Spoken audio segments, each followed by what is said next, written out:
Welcome. You are at the CCC. Where there are no outside issues. My name's Anthony. I'm an addict and an alcoholic, another bozo on the bus, and I care about you. And I'm Lewis. My pronouns are he and him. I'm recovered for crystal meth and alcohol, and I am always in search of balance. And each week we strive to foster a brave space where we can engage in conversations centered around topics of recovery.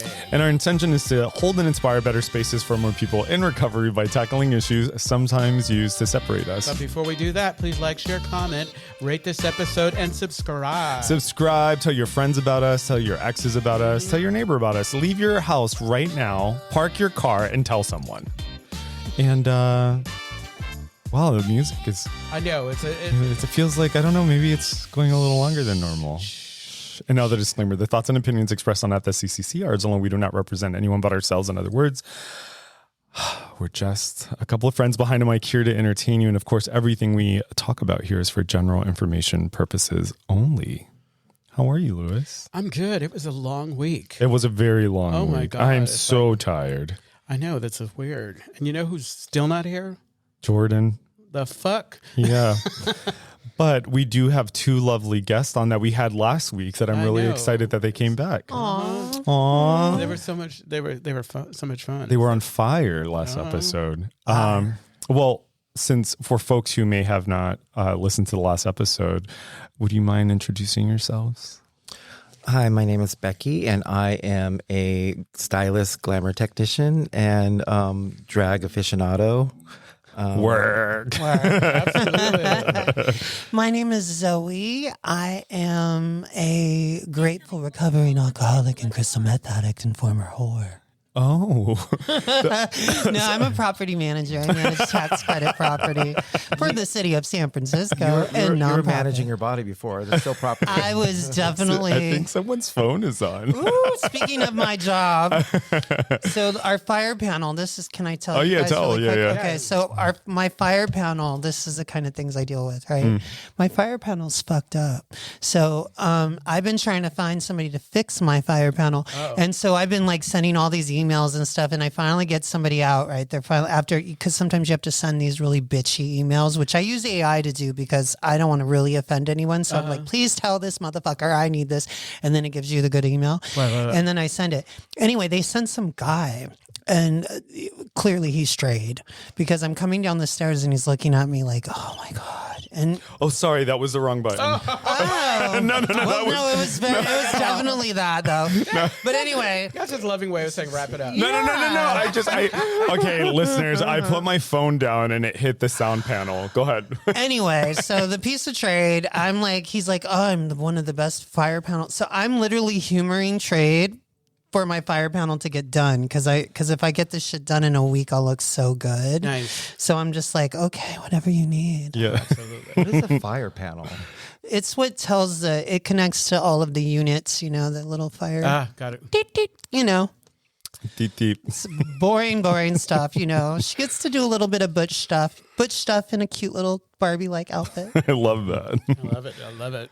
So today's topic, it's following our 12-step series. So this is inspired by the second step. So today's topic, or rather episode, is called Belief, Sanity, and the Search for Something Bigger. You know, the whole time I was thinking, the search for something bigger. Oh, my God. Big. Bitch, it's only 3 minutes in. I know, exactly. It didn't take much. Girl, do another loop around the I'm expecting. You know, that's where we should record next time, the Steamworks. Oh, I know, exactly. Oh my God. And the dark room. How do you feel about sobriety? Steamworks. I haven't been there in years. They have a night. Gender night. Yeah. Really? Yeah. Yeah, it's like the third. It's like the third Friday. I don't know. I haven't really tested myself in places where, you know, the crystal methina is present, but I know I don't have the desire to use it today, so I don't think I would be triggered. But I'm not that attracted to people who use meth. I don't even want to be around it. It's not really like that. Like there's some, but like the thing you have to remember nowadays is that like, if you are like messy and not being able to hold it together, you have to at least have like your corners folded in. Yeah. Unless you're like somewhere else. But like somewhere like Steamworks, like they might like go off into a room or something, but it's not going to be out in the open. No. You know what's really interesting about share. that night? Is like there are a lot of folks who don't normally go out. there are a lot of couples, a lot of folks who don't, because that's not, so it's different. Like I've been there when it's really cracky, and I've been there when and this is like, I like going because it's like a circus. Like everybody's kind of there free and having a good time. And I'm like thinking, this is cool. That's the aspect of, my former life, right? Because I lived the first 30 years of my life as a homosexual. Wasn't a very good one. But I kind of miss those little like cruising moments and stuff. I think the last time I was with a gay man, it was like I knew I was about to take hormones the next day, and we were up in the what is that park with the Buena Vista? Yes, girl. I don't know. And you know who it is. I don't know anything about that. You know who it is. Who's that the guy, the Middle Eastern guy? He had the white boyfriend. I was like, we are not saying names. I want you to be the one. You're going to be my last homosexual. Like, say their name. No, we're not saying names. Yeah. So step 2, leave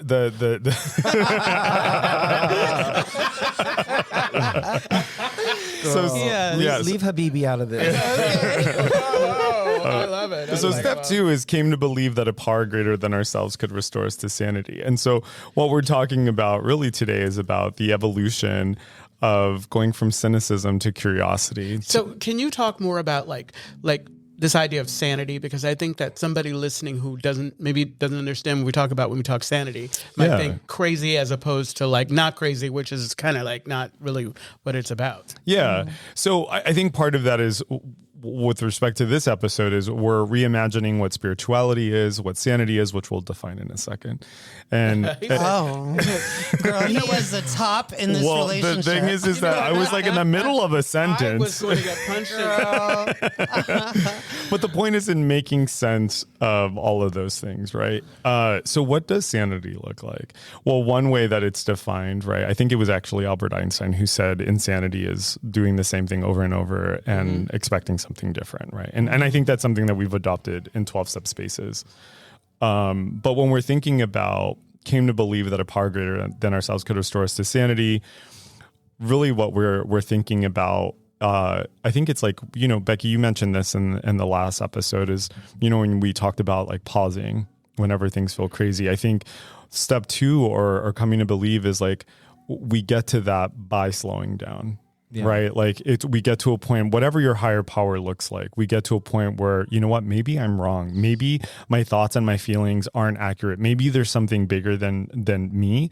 And the beautiful thing about recovery is you get to imagine what that looks like. And so I would say that the opposite of that would be insanity, right? I'm curious what sanity means to you too.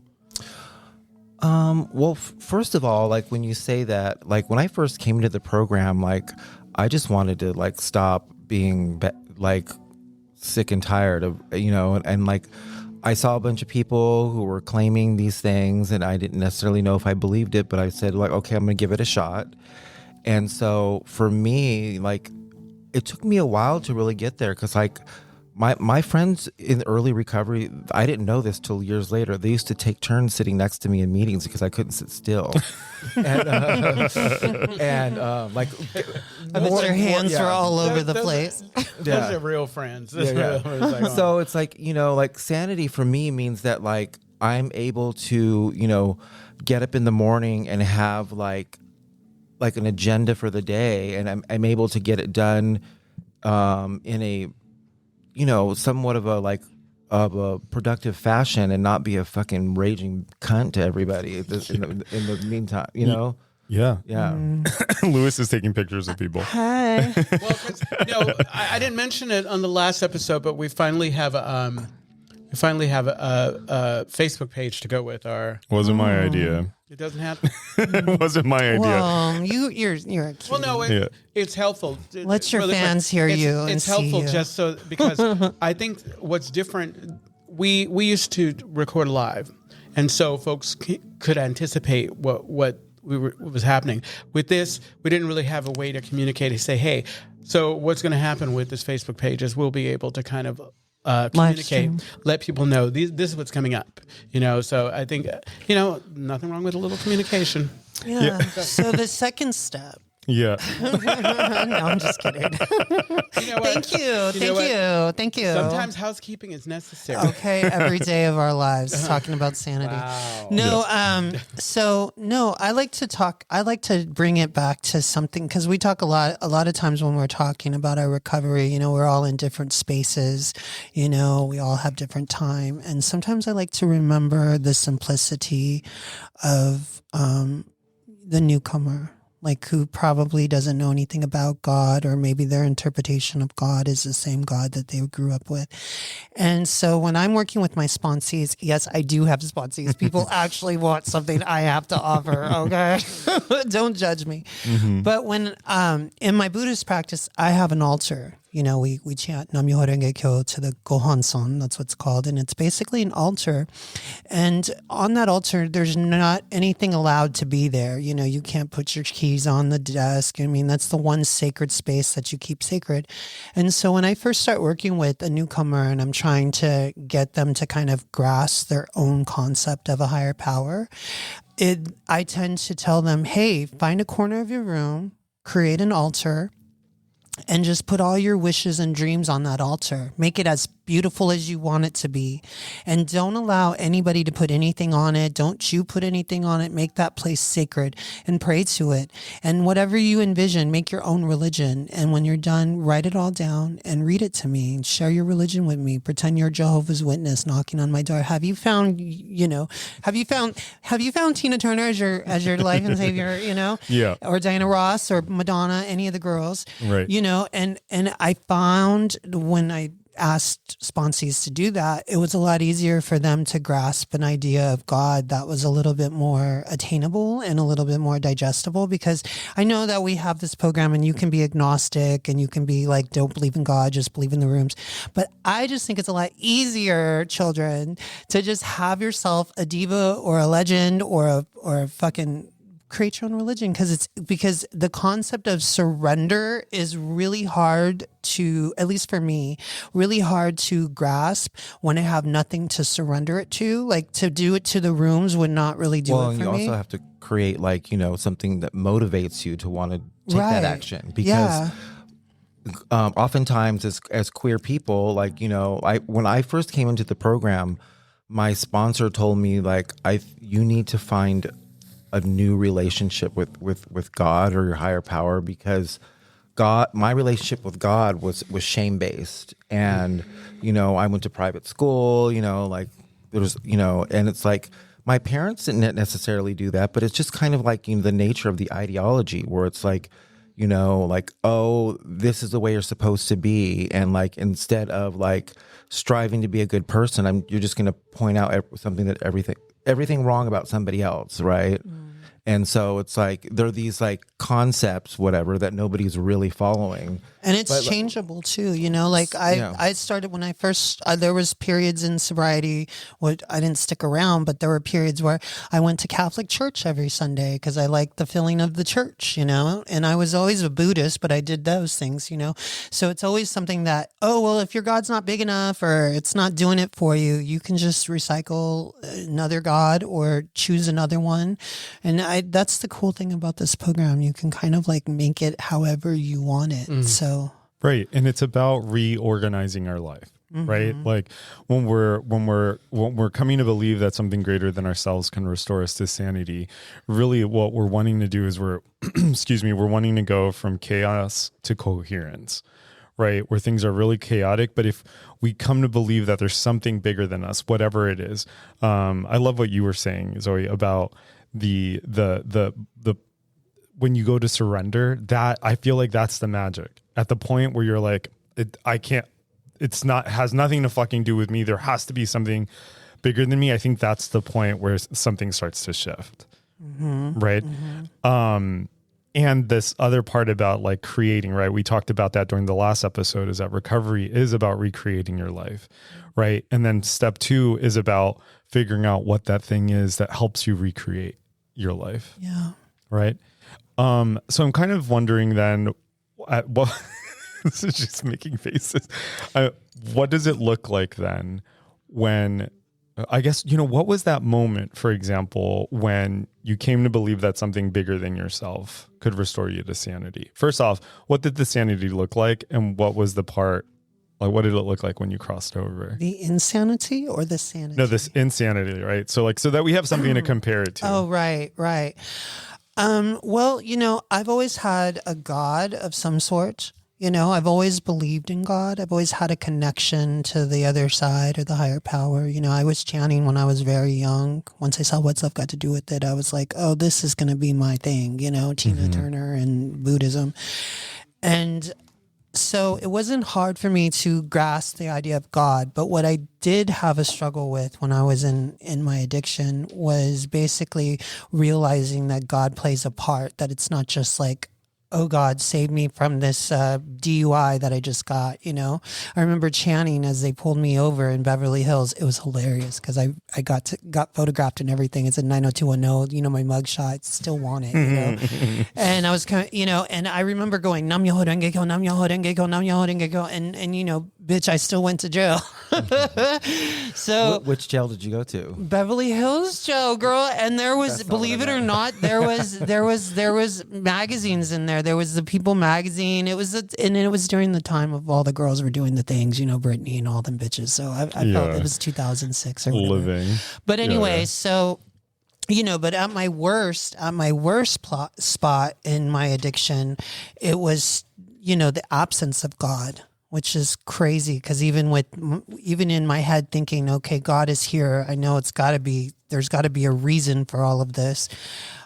That to me was probably the most insane, because you're now negotiating with some demon. I call it a demon, of addiction, and that becomes your higher power. So even if you're praying or you're chanting, I mean, I've heard of people who are Buddhist also who chant while they're using, and I could never, and I used to do that too. I used to pray while I was drunk and all those things. But I think that the sanity part finally comes into play when you make the decision to take the first step, which is, really realizing you have a problem, but also coming to terms with the idea that you're willing to do whatever it takes to fix it. And you're in, and I think for me, that was the moment that, I ended up on meth thinking that, the government was following me, thinking that I had killed somebody. I really thought for like the first 2 years of my sobriety that this bitch that I was like, sharing a drug dealer boyfriend with, that I had killed her. And when I finally got to talk to her on the phone, I thought, oh my God, she's alive. Oh my God. I had a whole fantasy because this crystal meth they got out now, girl, that crystal meth is not the same crystal meth that was out in the 90s, honey. This crystal meth is schizophrenia. So it's very easy for me to not want to use her, girl. When the girls are like, I relapse. I'm like, how can you relapse on that shit? That's like relapsing on acid now at this point for me. Yeah. So I think that giving that part, coming to terms when I got my mind back and I realized, oh my God, she was never dead. Yeah. The trade was never, I drove all the way to San Jose for trade to go pick up some drugs and a gun and I didn't get arrested, things like that, where you kind of realize when all of it comes back to you, the wreckage, but then the added of like, oh, I survived that. I dodged that bullet. I'm not crazy and the police are not following me, getting your brain back. That was the beginning of realizing, oh, wow, I was a really crazy bitch. Yeah. And that's a beautiful illustration of going from chaos to coherence, right? Mm-hmm. And I don't want to go past what you were saying about how meth has changed, right? Meth has always been destructive, but, we hear a lot in the rooms about meth-induced psychosis, right? And something that's more common recently has been cannabis-induced psychosis. And what a lot of folks don't realize before they come into recovery is that sometimes, and this is well documented now, that when someone has cannabis-induced psychosis, there is a stronger likelihood that they could end up developing things like schizophrenia, right? And so there is, for a lot of folks who come back into the room, they realize that they don't realize how chaotic their brain was until they stop and, they have their feelings, but the brain starts to repair itself. Yeah. And it takes a long time. It took me 2 years to really be able to trust my brain and, medication, I had to take a lot of stuff. And I think that, one of the things that I was, I don't know if you guys have ever experienced this. Feel free to jump in if you do. But, I was having a conversation with somebody who will remain nameless, and I'll try to keep it discreet.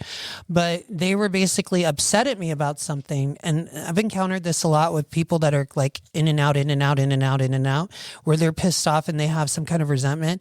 And I just tell them, well, that's your thing, girl. That's not my thing. I never thought, I don't have that resentment. And it's in the 10 and 11, and you're trying to tell them like, well, wait, there's a solution for how you feel because I have the same disease.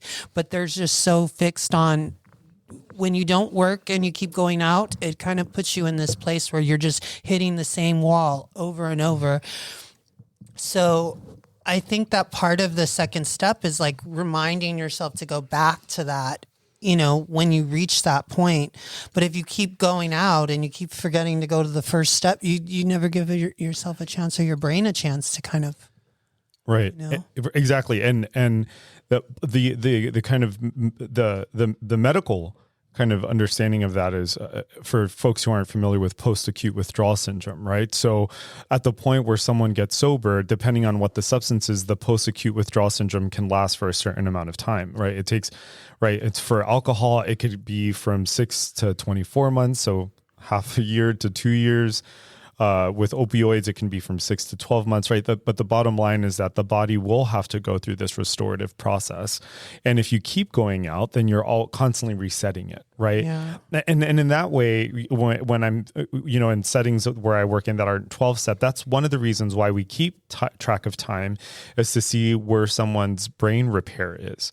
Right. If someone has 30 days, that gives us a better sense of what might be going on with them. Right. In that first year, when people are recovering, you aren't sleeping well, you're depressed, your feelings are all over the place, etc. And just reminding yourself that it's just temporary. It's hard to do when you're thinking, oh my God, did they really see what I do? There are cameras following me and there's eyes in the walls. And go ahead. I think one thing that really I really got early on that helped me was the whole idea of it's easier to stay sober than it is to get sober. And so usually if you think about it, if there's a path from one thing to another, you can't sidestep a portion of it. So if you go back to the beginning, you still have to walk, you still have to go by that scary spot. So you might as well just keep enduring, keep going forward, because it's I don't like how this feels. I don't like what's going on, but I am going to walk through, trust, and just keep going forward, because forward is emotion, and hopefully there's a light around the corner. Yeah. And and a lot of times you just have to kind of white knuckle it and believe. And you can get, I was thinking earlier, when, how you go into a room and you are going to get something and you forget, you're you don't know why you're in there. Yeah, all the time. Well, sometimes recovery is like that. So you're you're going in a direction and then you end up someplace and you're like, fuck, how did I end up here? With a situation, maybe a person or a relationship or whatever, or a job or whatever. And the thing about it is because you lost perspective of what you're doing, there's a lot of things in society, the car, the job, the boyfriend, all these things. And we're striving to get them. That usually for me, that's the catalyst for getting off track, is that I'm focused on something, and instead of just listening to my higher power and the universe, and knowing, okay, this is kind of more practical, and I'm going to get there first before I think of the next thing. Yeah. That's one of the things that I really have appreciated about watching Lewis's recovery over the years, is that one of the things that I've seen a lot with him, and he's talked about it a lot, is returning back, right? You have an experience, but you return back. Right. It's one of the other things that I've appreciated has been sometimes you'll go to a meeting and you'll hear someone bring up the same thing over and over and over again. And one of the things Lewis has said before is then that's what they have to do. Yeah. Do you know what I mean? That's just what they have to do. But it's also linked with the solution, right? Which is you're coming back to you're coming, you know what, this is difficult, but I'm going to see it through. Louis, were you going to say something? No. I'm taking it in. I'm taking it all in because I don't know. Yeah, I'm just taking this So in. Louis was my first sponsor in was he? San Francisco. When I came to San Francisco to transition, when I met him as Troy. I don't mind saying that because Is that your dead name? that's my dead name. Yeah, that's my homosexuality. Sometimes I'm Troy, depending on the trade. Put on a hat, Louis was the first person that I met, and I would be bringing my homeless ass in there with all my luggage, and he was the one to kind of get me, on the right track. So your recovery has been an inspiration to me, actually, and watching you be so humble. We were just talking about how he used to be such a messy bitch, and it was hilarious. And he was just sharing how he's worked so hard at that. Well, yeah, no. I've just been listening to all this. Like I really don't have a lot to kind of offer. So actually, what's really funny is like one of our fellows, Ian, he's like, basically, I just sit by and just say, yeah, totally. Yeah, absolutely. And today that was that. Oh, that wasn't my experience of you. I was, no, that's not, no, it's not my typical, but I think that like, I feel like, for me, the conversation, for it to be genuine, it's like I'm listening because it's like I just didn't, I didn't find like when you're talking and you don't find like natural places to kind of interject. So it's better just to kind of listen and kind of take it in because it's like I talk all the time. Wow. Yeah. Well, you always got something good to say though. Yeah, no, but you do too. It's like, and I love your recovery and I love how you're showing up for you. It's like you're an example. Well, bitch, you helped me out. You were the first. You know what? Honestly, how many people you help out? Let's be real. Let's be real. Go on the record. How many bitches have you helped get sober, bitch? Okay, here's the deal. In the beginning, I thought that I was helping people, but the reality of it is I was showing up, doing what I needed to do, and you made yourself available because I really didn't do anything. It was you.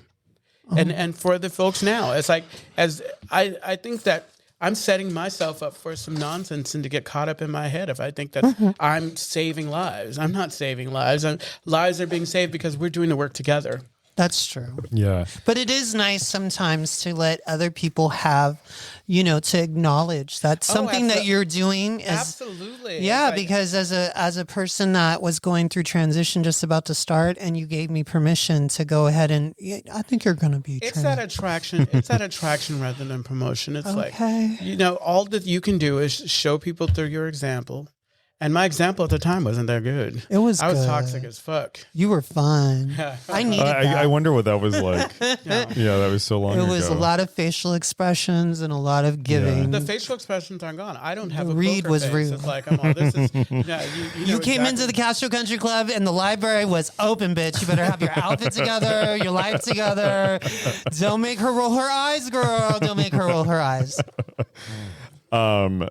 So what I was thinking about earlier before we land the plane is how there's so many ways up the same mountain, right? Like when we're talking about like God or we're talking about recovery, right? There's so many different ways to go about it. And I think part of the journey for me has been like just trusting, right? I keep citing you, but like you were saying, like forward is emotion, right? And I think recovery or climbing up that mountain is the same thing. It's like you can keep going, right? And in my experience, what ends up happening is that anyone who's in search of some type of excellence, be it like recovery or maybe it's like a craft, right? Like what were the titles you said? Artistry? Well, you're not a drag technician, you're a guru. Glamour technician and a drag aficionado. Yeah. Glamour technician. Yeah. So the takeaway being that like in the pursuit of any kind of excellence, be it recovery or your art, right? I find that people start to say the same things, right? That there's like humility. It's about being in community with other people. And I think there's a big part of that has to do with trust, right? Like just trusting, like I'm going to move forward. And it's easy to trust when you're in a room full of people that have the same disease as you. Yeah. That's something that when someone brings me some shit that ain't mine, I always that's my version of showing them their side of the street because it's like, I have the same disease you have, girl. We're both fucked up. So. Yeah. And I think that's I think it's a nice place to absolutely. land the So plane. the Castro Country Club is a safe and sober community center for all people and a refuge for the LGBTQ recovery community. We provide programs and services that help change lives by supporting personal growth. Our vision is to reduce the suffering of addiction by connecting people to community, opportunity, and support.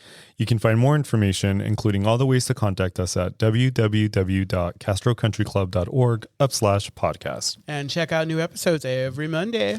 Bye. We love you. Bye.